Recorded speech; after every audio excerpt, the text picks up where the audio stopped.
Chief Legal Analyst Khalif Rhodes is joining us now. So, Khalif, the latest development is the gag order in Trump's hush money trial. That was partially lifted. So what do you think this means for the debate, specifically for the former president? He's free to speak, and so he can say and do what he wants. Let me start with this.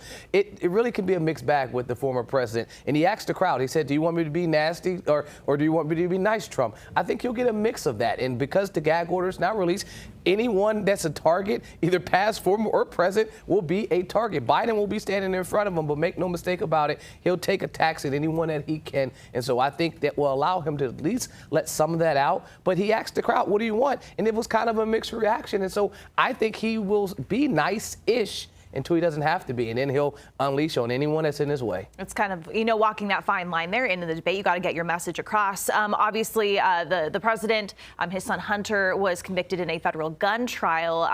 Do you think that topic will come up tonight? I would be confused if it didn't. I mean, you're talking about the weaponization of the Department of Justice. That's been Trump's and the folks that support him entire way. That's been their motto. And so there's this two-tier system of justice is also something they've been saying. And so they'll bring that up. And they'll try to connect what his comments have been is this Biden crime family. And so if you're going to try to make that push, you have to talk about the person that was convicted. So for sure, I think Trump and his teams are practicing how you can get that in there. But you got to remember also, this isn't just Trump v. Biden. He's had a number of confrontations with the moderators as well. And so oftentimes when I go into court, I can think about it where I'm going against the prosecutor and I'm also going against the judge.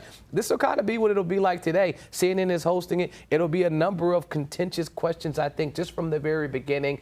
They've already laid the foundation for this to be a back and forth, but I look at it as a three-person fight as opposed to a two-person fight. Well, and we know that microphones are going to be muted in between, which is hard when you're talking about something that's personal, right, to a family or something that happened to you. But I think the former president, I'll go back to Trump again, I don't think he needs the mic. I mean, you can cut the mics off if you want. Yeah, there will be no crowd, but I still think he can get his jabs, and he's done it before in the past. Even with the mic cut off, still talking, and the other person can still hear him. We may not be able to hear him on TV because the mic is cut off, but if you're trying to talk and deliver your speech and your Biden, for instance, and you can hear the other person still saying stuff to you, it will still throw you off. It may have the intended effect of not letting the audience hear the cutoff, but it won't stop him from cutting the other person off in mid-sentence. Yeah, very, very interesting. Didn't even really think about that. So, of course, in the background of all of this is that looming case of presidential immunity that the Supreme Court is looking at, and they could issue a ruling by tomorrow. What could that mean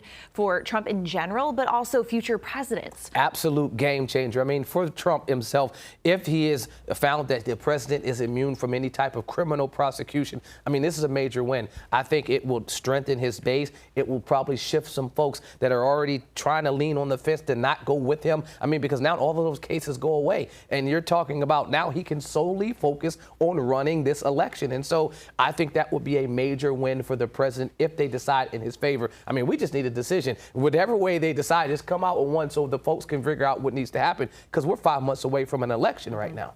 Yeah, so we'll see what the Supreme Court decides on that. But again, that debate happening tonight, and you can see that right here on Queen City News. Khalif, thanks.